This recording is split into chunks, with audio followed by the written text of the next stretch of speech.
என்பது ஒரு மனிதன் சக மனிதர்களிடம் காட்டக்கூடிய அன்பு. அது மட்டுமல்ல, சக மனிதர்களிடம் மட்டுமல்லாமல் பிற உயிர்களிடமும் அனைத்து ஜீவராசிகளிடமும் காட்டக்கூடிய அன்புதான் நாம் மனிதநேயம் என்று சொல்கின்றோம். ஐயா அவர்கள் பேசுகின்ற போதெல்லாம் குறிப்பிட்டார், மனிதநேயம் இப்பொழுது அண்மையில் குறைந்து வருகிறது என்று. உண்மையாலுமே நிறைய ஒரு செல்வந்தனாக இருந்தாலும் அரசியல்வாதியாக இருந்தாலும் ஐயா அவர்கள் குறிப்பிட்டதை போல மனிதநேயம் இல்லை என்றால் அவன் எல்லாம் இருந்தும் எதுவும் இல்லை என்றுதான் அர்த்தம். அப்படிப்பட்ட சூழல் தான் இன்று போய்கொண்டே இருக்கின்றது. மனிதநேயத்துக்கு சிறப்பாக இலக்கியத்தில் சொல்லாதது எதுவுமே இல்லை. மாந்தநேயம் என்று நீங்கள் அந்த பழைய இலக்கிய சொல்லே குறிப்பிடுவது மிக சிறப்பு. நாங்கள் கல்லூரியில் சொல்லும் போதெல்லாம் கூட மனிதநேயம் மனிதநேயம் என்றுதான் சொல்கிறோம். இப்பொழுது இங்கு வந்து நான் சில விஷயங்களை எல்லாம் கற்று தெரிந்து கொண்டு போய் தான் பிள்ளைகளுக்கும் சொல்ல போகிறேன். திருக்குறளில் சொல்லாத மனிதநேயம் எதுவுமே இல்லை.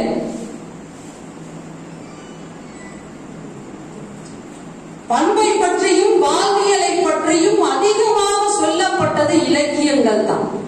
அதனால்தான் அடிக்கடி நான் மாணவர்களிடம் சொல்லுவது, இலக்கியங்களை வாசிக்க கற்றுக்கொள்ளுங்கள். இன்றைய இளைய தலைமுறையிடம் இல்லை சுத்தமாக. இலக்கியங்களை வாசிக்க கற்றுக்கொண்டவன் தான் வாழ்க்கையை வாழ கற்றுக்கொள்கின்றான். இலக்கியங்களை வாசிக்க தவறியவன் இன்று சமூகத்தில் நடக்கக்கூடிய வன்முறைகள் கற்பழிப்புக்கெல்லாம் ஆளாகிறான். இது மிகச்சிறந்த ஒரு உண்மை. நிறைய பேர் இங்க சான்றோர் பெருமக்கள் இருக்கிறீர்கள். நம்ம பிள்ளைகள் எல்லாம் அன்று கூட்டு குடும்பத்தில் இருந்தோம், இன்று தனி குடும்பம். இதில் பெற்றோர்கள் வேலைக்கு செல்வர்களாகவும் இருப்பார்கள். அதில் பிள்ளைகள் தனித்து விடப்படுகிறார்கள். தனித்து விடப்படும் போது அவன் வாட்ஸ்அப், முகநூல் இதிலெல்லாம் தன்னை ஐக்கியப்படுத்திக்கிறான். அன்று கதை சொல்லுவதற்கு இது போல சங்க இலக்கிய கதை, மகாபாரத கதை சொல்லுவதற்கெல்லாம் அன்று கூட்டு குடும்பம் இருந்துச்சு, தாத்தா பாட்டி இருந்தாங்க. இன்னைக்கு இல்ல. உங்களை போன்று பெரியவர்களை எல்லாம் ஒதுக்கி விட்டு அனாதை ஆசிரமத்தில் போய் பிறந்த நாள் கொண்டாடுகிறார்கள் இன்னைக்கு உள்ள அந்த இளைய தலைமுறை பெற்றோர்கள். இப்படி எல்லாம் மாந்த நேயம் குறைவதற்கும் இந்த சமூக மாற்றமானது இந்த பிள்ளைகளிடமெல்லாம் மாறுவதற்கும் இலக்கியங்கள் வாசிப்பு. யாவும் ஊரே யாவரும் கேளி, தீனும் நன்றும் பிறந்தர வாரா, பெரியோரை இகழ்தலும் இளமே, சிறியோரை இகழ்தல் அதனும் இளமே. கணியன் பூங்குன்றனாருடைய வரிகள் ஒண்ணு போதும். ஜப்பான் நாட்டினுடைய ரயில்வே நிலையத்தில் எழுதி வைத்திருக்கின்றார்கள், யாவும் ஊரே யாவரும் கேளு. உலக மொழிகளில் 6வது மொழியாக நம்முடைய தமிழ் மொழி இருக்கின்றது. ஆக்ஸ்போர்ட் பல்கலைக்கழகம் அமெரிக்காவிலும் நம்முடைய மொழி 7ஆவதாக தேர்ந்தெடுக்கப்பட்டிருக்கிறது ஒரு வருட காலத்திற்கு முன்.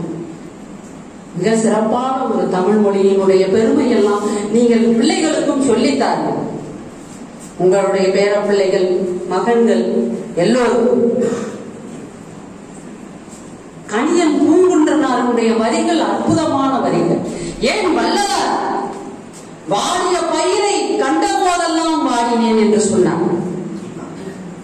தாவரங்களிடம் கொள்ளுவதையெல்லாம் நாம் முன்னோடி இலக்கியத்தில் உயிரியல் நேயம் என்று கூட சொல்லலாம். மனித நேயத்திற்கு அப்பாற்பட்டது அதெல்லாம். அதே போல டாக்டர் அப்துல் கலாம் ஐயா அவர்கள் மனித நேயத்தினுடைய மிகச்சிறந்த ஒரு உதாரணம். ஒரு போலியோ வாதத்தினால் பாதிக்கப்பட்டவர்கள் சிறு பிள்ளைகளிலிருந்து, அதே போல ஊனமுற்றவர்கள், அவர்களுக்கெல்லாம் எளிமையான முறையில் காக்லியர் என்ற ஒரு கருவியை கண்டுபிடித்த ஒரு சிறப்புக்குரியவர். அதோடு மட்டுமல்லாமல் மாற்றுத்திறனாளிகளுக்கு, அதுவும் குறிப்பாக குழந்தைகளுக்கு அவர்கள் ஊன்றுகோலாக எடை இருக்க வேண்டும் என்றெல்லாம் அந்த ஆயுதத்தை செய்த ஒரு சிறப்புக்குரிய மனிதநேய பண்பு. அது எல்லோரிடமும் வந்துவிடாது. மிகச்சிறந்த ஒரு எடுத்துக்காட்டு, அவர் வெளிநாட்டு பயணம் சென்ற போது அவருக்கு ஒரு பாதுகாப்பாக ஒரு 6 வாகனம் வந்தது. அதில் 2வது வாகனத்தில் அப்துல் கலாம் ஐயா பயணிக்கிறார். அந்த முதல் வாகனத்தில் 3 வீரர்கள், அதில் 2 வீரர் காரில் அமர்ந்திருக்கின்றார். ஒருவர் அந்த கார் கதவை பிடித்துக் கொண்டு நின்று கொண்டே பயணம் செய்து கொண்டிருக்கின்றார். இதை பார்த்தவுடன் அப்துல் கலாம் ஐயா அவர்கள் தன்னுடைய ஆலோசகர் பகத்சிங் அவருடைய பெயர், அவரிடம் சொல்கிறார், ஐயோ அவர் ஏன் இப்படி நின்றுட்டே வராரு, கையை அசைச்சு அவரை உட்கார சொல்லுங்க, இல்லைன்னா ஏதாவது இந்த கருவிகள் மூலமாக பேசியாவது அவர் உட்கார சொல்லுங்க, என் மனசு சாங்கல அப்படிங்கிற. உடனே அங்க உள்ள ஒரு பகத்சிங் சொல்றாரு, அவர் கண்டிப்பா நின்றுட்டுதான் வரணும் பாதுகாப்புக்காக, இது அவங்களுக்குள்ள ஒரு மேலதிகாரியுடைய உத்தரவு. அதுக்கெல்லாம் அவர் அப்துல் கலாம் ஐயா அவர்கள் சமாதானமாகவே இல்லை. கிட்டத்தட்ட ஒரு 1.5 மணி நேரம் பயணம் முடிந்ததுமே அந்த வீரனை அழைத்து, ஏன்பா ஏதாவது சாப்பிடுறியா, ரொம்ப நேரம் பாவம் நின்றுட்டே வந்திருக்க, என்னால தானே இதெல்லாம் உனக்கு காலை வலிக்குதா அப்படின்னு அப்படியே அக்கறையோட கேட்கிறேன். எவ்வளவு படித்த ஒரு விஞ்ஞானி, அது ஒன்றுதான் அவரை தலை நிமிர்த்தியது. உடனே அந்த வீரன் சொல்கிறார், உங்களுக்காக நான் 6 மணி நேரம் கூட நிற்க தயாராக இருக்கின்றேன். இதைவிட சிறந்த ஒரு மனிதனையும் நாம் பார்த்து கொண்டுதான் இருக்கின்றோம். இப்பொழுது நேரடியாக இப்போ உள்ள காலகட்டத்திற்கும் நான் இறுதியாக சொல்கின்றேன், எப்ப எங்கெல்லாம் மனிதநேயம் இருக்கிறது என்பது. அதே போல ராமாயணத்திலும் ராவணன் நிராயுதபாணியாக நின்ற போது ராமன் சொல்கிறார், இன்று போய் நாளை வா என்று. அதுவுமே ஒரு மனித நேயத்தினுடைய உச்சக்கட்டம். ஆனால் அதே நீங்கள் மகாபாரதத்தை பார்த்தீர்கள் என்றால், கர்ணன் அவனுடைய தேர் சக்கரமானது குழியில் மாட்டிக்கொள்கின்றது. சாரதி ஓடி போய்விடுகிறான். உடனே கர்ணன் இறங்கி தானே அதை தள்ள நினைக்கின்ற போது, இங்கு பாருங்கள், இங்கும் மனிதநேயம் இருக்கின்றதுதான். ஆனால் அவர் தர்மத்திற்காக கண்ணன் செய்தது எல்லாம். அவன் அப்பொழுது நிராயுதபாணியாக நின்ற போது அர்ஜுனன் அவனை கொல்ல மாட்டேன், அம்பை விட மாட்டேன் என்று சொன்ன போது, இல்லை இப்பொழுதுதான் சரியான சமயம், அவன் நெஞ்சை காட்டுகின்ற போது விடு அம்பை என்று சொல்கிறான்.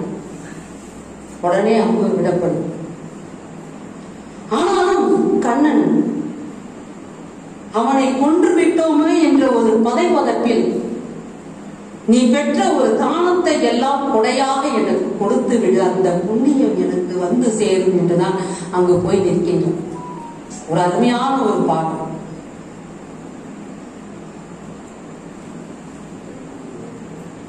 உள்ளத்தில் நல்ல உள்ளம் என ஐயா பாடணுங்கிற அஞ்சலி ராகம் அப்படிங்கிறதுனால ஏன்னா நிறைய பேர் இந்த கல்லூரியில பாத்தீங்கன்னு வச்சுக்கோங்களேன், நான் கதையெல்லாம் நிறைய சொல்லுவேன்.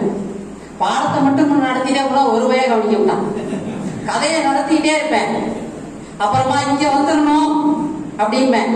உடனே இங்க ஒரு நாள் ஒரு பையன் பக்கத்துல இருந்தான், என்னடா இங்க நிக்கிறாங்க, நீங்க தானே இங்க வந்துடணும் இங்க வந்துடணும், ஏன்டா செய்திக்கு வந்துடணும்டா அப்படின்னு சொல்லி, செய்திக்கு வந்துடணும். அதான் நம்ம கதை சொல்றது பாட்டு பாடுறதுக்குலாம் அப்படியே அலர்ட்டா அப்படியே இருப்பான். அதுக்கப்புறமா அப்படியே எங்கேயாவது வேடிக்கை பார்த்துருவோம். இந்த பாட்டு வரியெல்லாம் அவங்களுக்கு பிடிக்காது. ஆனா நீங்க சான்றோர் பெருமக்கெல்லாம் அப்படி கிடையாது. உள்ளத்தில் நல்ல உள்ளம் உறங்காதது வல்லவன் வருத்ததடா கண்ணா வருவதை எதிர்கொள்ளடா. உள்ளத்தில் நல்ல உள்ளம் உறங்காதது செஞ்சோற்று கடந்தீர்க்க சேராத இடம் தேடி மஞ்சத்தில் விரிந்தாயடா கர்ணா வஞ்சகன் கண்ணனடா. அருமையான ஒரு பாட்டு. இதுக்கு முன்னாடி ஒண்ணு சொல்லுவார். அவரை குறை சொல்லும் போது, தாய்க்கு மகன் இல்லை, தம்பிக்கு அண்ணன் இல்லை, தாய்க்கு நீ மகன் இல்லை, தம்பிக்கு அண்ணன் இல்லை, ஊப்பலி ஏற்றாயடா, உன்பலி கொண்டேனடா. தான் தவறு செய்ததை அப்படியே ஒத்துக்கொள்வார் கண்ணு. இப்படிப்பட்ட ஒரு பாடல் ஒரு மனித நேயத்தினுடைய உச்சம் என்றுதான் சொல்றேன். இப்பொழுது புறநானூறு. ஐயா ஒருவர் நினைக்கிறார், இப்பதான் புறநானூறுக்கே வர்றாங்க. அம்மா இன்னும் எவ்வளவு நேரம் ஆக்க போறாங்களோ தெரியல. சரி, இப்பொழுது புறநானூறு. புறநானூற்று பாடல்களில் இல்லாத மனிதநேய செய்திகளே இல்லை என்று சொல்றோம். அங்கு உள்ள அரசர்கள் விருந்தோம்பல் மட்டுமல்லாமல் வருகின்ற புரவலர்கள் அழுக்காக உடை அணிந்திருந்தாலும் உடனே அதை மாற்ற புது உடை கொடுத்து விருந்து கொடுத்த சிறப்பு புறநானூற்றில் தான் நாம் பார்க்க முடியும். நீல நிற சிறார் கலைந்து என் பசி கலைந்தோனே என்று பாடுவோம். நீல நிற ஆடையானது சிறார் கலைந்து நீக்கி வெளிப்படுத்தும் முடியி என் பசி கலைந்தோனே.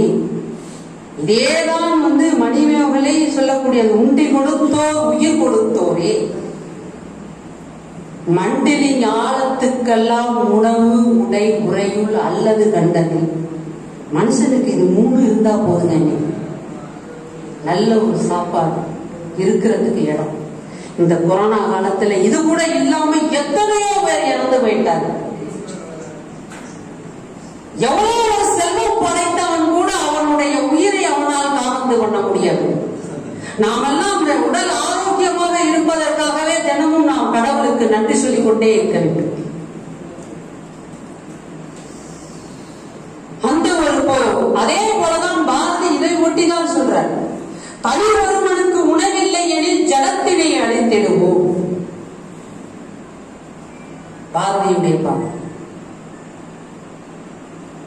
பெருஞ்சித்திரனார் என்ற ஒரு புலவர் ஒரு பெரிய ஒரு வறுமையில் வாடிக்கொண்டிருக்கக்கூடியவர். அவருடைய வீட்டு பூனை கூட அடுப்படியில் பாலுக்காக ஏங்கி உறங்கி கிடக்குமா. அவருடைய அம்மா, ஏன் எனக்கு இன்னும் சாவு வரவில்லையே அப்படின்னு ஒரு வருத்தத்தோடு அங்க அந்த பாடல்ல பாருங்க. அந்த அம்மாவினுடைய முகமானது எப்படி இருக்கின்றார், சிலந்தி வலையானது எப்படி பின்னப்பட்டு கோணலாக இருக்குமோ அதுபோல அந்த வறுமையினுடைய சுருக்கங்கள். அதே போல பெருஞ்சித்திரனாருடைய மனைவி, அவர் பல பிள்ளைகளை பெற்று அந்த பிள்ளைகளுக்கெல்லாம் பால் கொடுக்க முடியாமல், அதாவது தன்னுடைய தோட்டத்தில் உள்ள கீரை, குப்பையில் முளைத்த அந்த கீரையை உப்பில்லாமல் வேக வைத்து அதை சாப்பிடுவதற்கு தொட்டுக்கொள்ள தயிர் கூட வழியில்லாமல் இருந்த ஒரு கொடுமை. அந்த பெருஞ்சித்திரனார் வீட்டில் பார்த்தீர்கள் என்றால் அந்த வறுமையே அவர்களை தின்று கொண்டிருந்தது. அப்பொழுதுதான் குமணவல்லன் மனிதநேயத்தினுடைய சிறந்த எடுத்துக்காட்டுகிறார். அவர்களுக்கு வாழ்நாள் முழுவதும் வறுமையை போக்குவதற்கு பொருளை கொடுத்தவுடன் உடனே கொண்டு வந்து தன்னுடைய மனைவியிடம் கொடுக்கின்றார் பெருஞ்சித்திரனார். நீ நயந்து உரையினருக்கும், அதாவது பிறருக்கும் கொடுக்கக்கூடியவர்களாக அன்னைக்கு புலவர்கள் இருந்தார்கள். அவர்கள் வறுமையை போக்கிக் கொள்வதோடு மட்டுமல்லாமல் வேறு யார் வந்தாலும் கஷ்டப்பட்டாலும் அவர்களுக்கும் கொடுத்து உதவக்கூடிய தன்மை, அந்த ஒப்புரவு, ஈகை, அதை நாம் அந்த காலத்தில் மன்னர்களிடமும் நாம் பார்க்கலாம், புலவர்களிடமும் நிச்சயமாக நீங்கள் பார்க்கலாம். ஏன் மனுநீதி சோழன் பசுவின் கன்றுக்கு மகனுக்காக தன்னுடைய மகனையே தண்டித்தது உங்களுக்கு தெரியாத கதைகள். அதே போல சிவி சக்கரவர்த்தி புறாவுக்காக தன் தசையே கொடுத்தவர். இந்த கடையேழு வள்ளல்கள்ல உள்ள 7 பேருடைய சிறப்பை தவிர மனித நேயத்தில் இலக்கியத்தில் முக்கியமாக எதையுமே சொல்ல முடியும். கடையேழு வள்ளல். மயிலுக்கு போர்வை போர்த்தியவன் வேகம். நம்மெல்லாம் முட்டாள்தனமான இருப்போம். குளிரெல்லாம் நடுங்கிக் கொண்டு தோகை விரித்து ஆடுகின்ற போது அதனுடைய குளிர் நடுங்குகிறதே என்று ஓடி போய் போர்த்தியவன். முல்லை கொடி படர தேர் கொடுத்தவன் அந்த பார். நெல்லிக்கனி நான் தான் நீண்ட நாள் வாழ வேண்டும் என்றெல்லாம் யோசிக்காமல் நம்மளாம் இந்த காலகட்டத்தில் நமக்கு இந்த மாதிரி கிடைச்சா நம்ம தான் சாப்பிடணும்னு நினைப்போம். இன்னைக்கு வீட்டிலேயே பாத்தீங்கன்னா பெற்றோர்களே அம்மா தெரியாம பிள்ளைகளுக்கு தெரியாம எடுத்து திங்கிறது ஒரு சுவையானது ஒரு இருந்தா அது இன்னைக்கு ஒரு இயல்பு. அந்த நெல்லிக்கனியை தான் உண்ணாது அவ்வைக்கு கொடுத்து நீண்ட நாள் நீ வாழ வேண்டும், தமிழை வளர்க்க வேண்டும் என்று கொடுத்தவன் அதியமான். நல்லி தான் யாருக்கும் தான் பிறருக்கு உதவி செய்வது தெரியக்கூடாது என்பதை சொல்லாமல் செய்தவன். அப்படிப்பட்ட சிறப்பு பொருள் இன்றெல்லாம் நாம் நிறைய இலக்கியங்கள்ல இருந்து கத்துக்கிறோம். அதே போல வந்துகின்ற புலவர்களுக்கெல்லாம் தேவையும் தன்னுடைய நாட்டையும் கொடுத்தவன். ஆய் அண்டிரன் தனக்கு நாகம் அளித்த சிறந்த ஒரு ஆடையை சிவனுக்கு போர்த்தியவன். இப்படி புறநானூற்றில் சொல்லாத ஒரு மனிதநேயமே இல்லை. அதே போல நீங்கள் பார்த்தீர்கள் என்றால் ஔவையாரே சொல்லுவார், அதியமானவன் அவன் வருகின்றவர்களுக்கெல்லாம் இல்லை என்று சொல்லாமல் பொருளை அவர்களுடைய தேவையை அறிந்து பொருளை கொடுக்கக்கூடியவன். ஒரு நாள் செல்லலாம், 2 நாள் செல்லலாம், பல நாள் பயின்று பலனோடு சென்றாலும் தலைநாள் மரபினன்.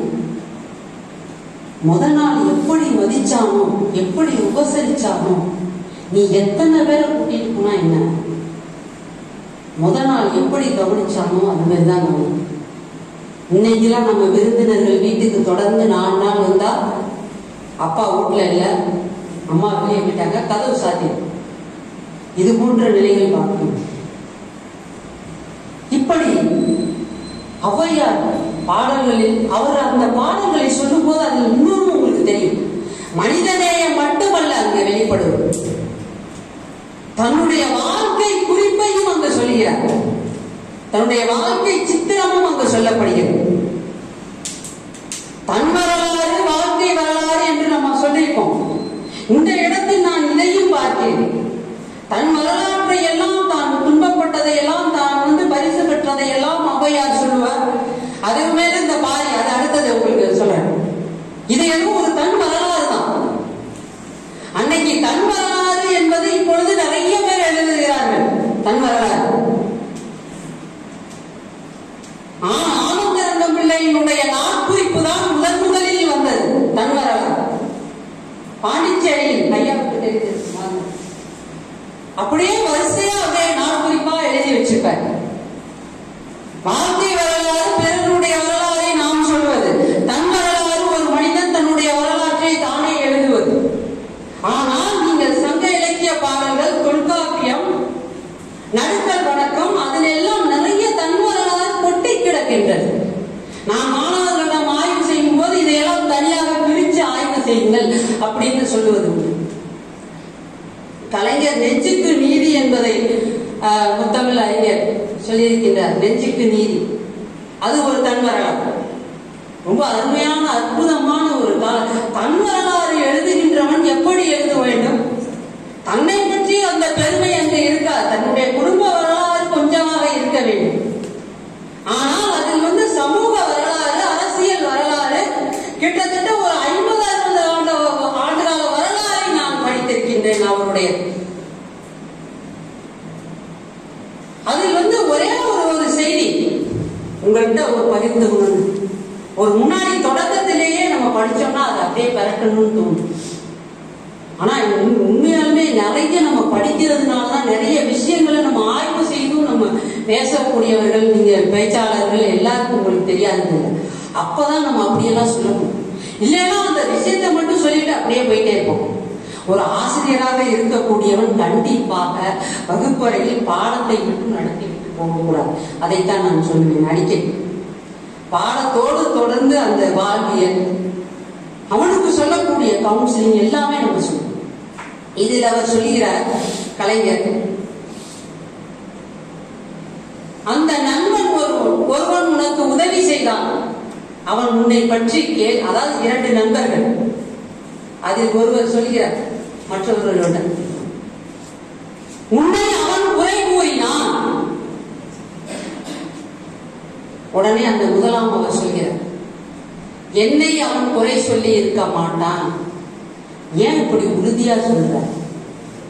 ஏன்னா நான் அவனுக்கு எந்த உதவியுமே செய்யலையே. இந்த வரிகளில் தான் இந்த உலக பந்தே உருளுகிறது அப்படின்னு சொல்ற. இன்னைக்கு மனிதநேயம் செத்து போவதற்கும் இதெல்லாம் காரணம். உதவி செய்தால் உபத்திரமும் வருகிறது. அதனால் என்ன பண்றான்? உறவுகளிடமும் சரி, நட்புகளிடமும் சரி, அந்த உதவிகள் செய்யாமல் போவதும் உண்டு. அதே போல அடுத்ததாக பார்த்தீர்கள் என்றால் புறநானூரில் ஒரு அருமையான ஒரு பாட்டு, நல்லது செய்தல் ஆற்றீராயும் அல்லது செய்தல் ஓம்புமீன். பிறருக்கு நாம் கெடுதல் செய்யவே கூடாது. நல்லது செய்யலைன்னா கூட பரவாயில்ல. ஆனா அந்த புலவர்களும் சரி, அரசர்களும் சரி, பாரி மகளிர் இறந்த பிறகு அவர்களுடைய மகளிர் அங்கவை சங்கவை, கபிலர் அவர்களுக்கு திருமணம் எப்படியாவது திருமணத்தை நடத்திடணும்னு நினைக்கிறார். ஏன் எப்படிப்பட்ட ஒரு சிந்தனை பாருங்க. போனோம், பரிசை வாங்கணும், முடிஞ்சிச்சு, செத்து விட்டாரு, ஏன் செய்ய வேண்டும்? அதையும் தாண்டிய ஒரு சிந்தனை, அன்பு, அக்கறை, கருணை, காதல். காதலும் ஒரு மனித நேயத்தினுடைய வெளிப்பாடு. ஐயா அவர்கள் சொல்லும்போது சொன்னார், எப்படி எப்படிலாம் வந்துச்சு. நற்றினை நல்ல குறுந்தகை 500 ஒத்த 10 ஓடு பரிபாடல் கற்றறிந்தால் ஏத்தும் கலியோடு இத்திறந்த 8 தொகையே. ஒவ்வொரு காதலும், அன்பும், இரக்கம் எல்லாமே ஒரு மனித நேயத்தினுடைய சிந்தனை. கபிலர் முதலாக இந்த அங்கவை சங்கவையை அழைத்துக் கொண்டு விச்சிக்கோளன் என்ற ஒரு அரசனிடம் திருமணம் செய்து கொள்கிறாயா என்று கேட்கிறார். அவன் முடியாது என்று சொல்கிறான்.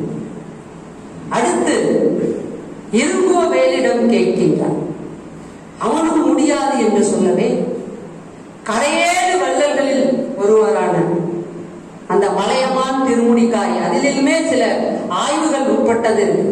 திருமுடிக்காரியினுடைய பையனாகவும் இருக்கலாம், ஒரு பையன் அங்கவையோ சங்கவையோ மணந்திருக்கலாம், இல்லை என்றால் தந்தையே மணந்திருக்கலாம் என்ற செய்தியும் இருக்கின்றது.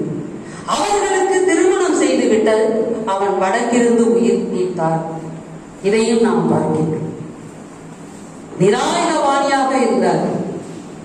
அற்றை திங்கள் அவ்வன் நிலவில் எந்தையும் உடையோம் குன்றும் பிறர் கொளார். இற்றை திங்கள் இவ்வில் குன்றும் பிறர் கொண்டார் எந்தையும் இளமே. அப்படி நிராயுதபாணியாக நின்ற போது அவர்களுக்கு உதவி செய்தவர்கள் அந்த கபிலரும் ஔவையாரும் மட்டும்தான். இதை நாம் மறுக்கவே முடியாது. குறுந்தகை பாடல்களிலும் அந்த காதலை வெளிப்படுத்தக்கூடிய பாடல் 4 அடி சிற்றல்லை 8 அடி பேரல்லையே உடையது குறுந்தொகை. இதை தொகுத்தவர் பூரிக்கோ. அதில் பாருங்கள், இந்த மனித நேயம் என்பது சொன்ன முன்னாடியே எப்படிப்பட்டது அப்படின்னு, சாதி மதத்திற்கு அப்பாற்பட்டது, அன்புடையது, உதவி செய்யக்கூடியது சொல்கிறோம். யாயும் யாயும் யாராகியரோ எந்தையும் முந்தையும் எம்முறை கேளி யாமும் நீயும் எவ்வளி அறிவும் செம்புழல் பெயல் நீர் போல் அன்புடைய நெஞ்சம் தாங்கலந்தனவே. இந்த பாடல் யார் இயற்றினார்கள் இல்லாம அவர் செம்புழல் பெயல் நீரார். அந்த பாடலை வைத்தே சில உண்மைகள் ஒவ்வொரு இதுக்கு சில பாடல்களுக்கு இருக்கு. அதாவது சாதி மதமற்ற அந்த காதல் உணர்வு கூட உன்னுடைய தாயும் என்னுடைய தாயும் வேறு வேறு. உன் தந்தையும் என் தந்தையும் எந்த வகையில் உறவினர்கள் நானும் நீயும் எப்படி அறிந்தோம்? செம்மண் நிலத்தில் பெய்த மழையானது எப்படி அந்த மண்ணோடு பிரிக்க முடியாதோ அதுபோல நம்முடைய நெஞ்சம் ஒன்று கலந்தது. நான் ஒரு 10வது 11வது படிச்சுக்கிட்டு இருக்கிறப்ப தினமணி கதிர் எங்க அப்பாவா நிறைய புத்தகம் வாங்கி போட்டுக்கிட்டே இருப்பார். ஒரு 5 பிள்ளைங்க நான். அதுல ஒரு கதையை படிச்சுட்டு உடனே எழுத சொல்லுவார். எந்த பிள்ளையுமே எழுதவே இல்லை, நான் மட்டும்தான் எழுதுவேன். ஜெயகாந்தன். அதனாலதான் இப்ப ரொம்ப மகிழ்ச்சியா இருக்கேன். ஏன்னா நிறைய கதைகள் என்னுடைய கதைகள் வந்துகிட்டே இருக்கு. தினமணி கதிர்கள்ல, வாரமலர்ல, வீரமா என்ற ஒரு கதைகள்ல அது கூட ஒரு மனித நேயம். கடைசியா நேரம் இருந்தா உங்களுக்கு சொல்றேன். மனித நேயத்தை வெளிப்படுத்தக்கூடிய ஒரு சம்மதம் ஒரு கதை 2005 ஒரு பரிசு பெற்று. அவர் அப்பயே எதுக்கு இதை சொல்றேன் அப்படின்னா படிச்சு படிச்சு எழுதி எழுதி பார்க்க சொல்றேன். அப்பதான் இந்த இதோட தொடர்புடைய குறுந்தகை பாடலோட தொடர்புடைய நான் படித்ததுனால் உங்களோட இன்னைக்கு பகிரக்கூடிய ஒரு வாய். இன்னைக்கு அவன் நேற்று படிச்சதே இன்னைக்கு பசங்க மறந்து போயிடலாம். இன்னைக்கு சித்தரா லட்சுமணன் இயக்குனர் ஐயா தெரிஞ்சு தொடர்ந்து ஒரு தினமணி கதிரில ஒரு கட்டுரை எழுதிட்டே வந்தது. இந்த இலக்கியங்கள்ல இருந்துதான் நிறைய பாடல்கள் பிறக்கின்றது என்று. அப்பொழுதுதான் நான் காலேஜ் படிச்சுட்டு இருந்தேன். அப்பதான் இந்த ஒரு யாயும் யாயும் யாராகியரோ அந்த பாடல் எப்படி பிறந்துச்சு, இந்த இலக்கியத்திலிருந்து எடுத்திருக்கணும் பாட்ட. நேற்று வரை நீ யாரோ நான் யாரோ, இன்று முதல் நீ வேறோ நான் வேறோ. நேற்று வரை நீ யாரோ நான் யாரோ, இன்று முதல் நீ வேறோ நான் யாரோ நான் வேறோ. காணாத வரை நீ எங்க நான் எங்கோ அப்படிங்க. அடுத்த வரை போடுறோம் பாருங்க. காணாத வரை நீ எங்கோ நான் எங்கோ, காணும் வரை நீ அங்கே நான் இங்கே. இதயத்தில் மாறிக்கொண்டோம். அடுத்த வரி அற்புதமான வரி. இது எல்லாம் இலக்கியத்தில் இருந்துதான் பிறகு. உன்னை நான் பார்க்கும் போது மண்ணை நீ பார்க்கின்றாய், உன்னை நான் பார்க்கும் போது மண்ணை நீ பார்க்கின்றாய், விண்ணை நான் பார்க்கும் போது என்னை நீ பார்க்கின்றாய். நேரிலே பார்த்தால் என்ன நிலவென்ன தேய்ந்தா போகும், பூமுகம் சிரித்தால் என்ன புன்னகை பூத்தால் என்ன பூமுகம் சிவந்தா போகும். இந்த பாடலும் ஒரு இலக்கியத்திலிருந்து எடுத்து கையாளப்பட்ட ஒரு மனிதநேய பாடல். நிறைய மாதிரி இலக்கியங்கள் நம்ம நிறைய இன்னைக்கு உள்ள பசங்கள்லாம் படங்கள்ல உள்ளதான் வாழ்க்கையா நினைச்சுட்டு இருக்கான். நம்ம வாழ்க்கையில உள்ளது இலக்கியத்துல உள்ளதுதான் அங்க படங்களா எடுக்கிறான். அதே போலதான் இந்த காதல் கோட்டை படம். அந்த படம் வரும்போது நான் கல்லூரி படித்துக் கொண்டிருக்கின்றேன், 1ஆம் ஆண்டு. இதுவுமே அந்த ஒரு பேட்டி, அப்பெல்லாம் நல்ல ஒரு பேட்டி எல்லாம் நான் இன்னமும் கேட்பேன். ஒரு நல்ல ஒரு இயக்குனருடைய பேட்டிகள் எல்லாம் கேட்பேன். அந்த காதல் கோட்டை அகத்தியன் அவரிடம் கேட்கிறார்கள், திருமண படத்துல எல்லாருமே காதல் வித்தியாசமா வைப்பாங்க, நீங்க எப்படி ஒரு ஆணும் பெண்ணும் இது எப்படி அப்படின்னு உடனே அவங்க சொல்றாருப்பாங்க, இலக்கியத்திலிருந்து தான் எடுத்தேன். கோப்பெரும் சோழனும் விசிராந்தையாரும் பார்க்காமலே நட்பு செய்ததை போல நாம் ஏன் ஒரு ஆணும் பெண்ணும் பார்க்காமலே காதல் செய்வதை போல எடுக்கக்கூடாது. ஒரு சின்ன ஒரு கருதான் அப்படியே விரிவுபடுத்தணும். ஜெயகாந்தன் இதைத்தான் சொல்லுவார். சாதாரண ஒரு ஆளா காப்பி, அவருடைய கதைகள்லாம் எனக்கு ரொம்ப பிடிக்கும்.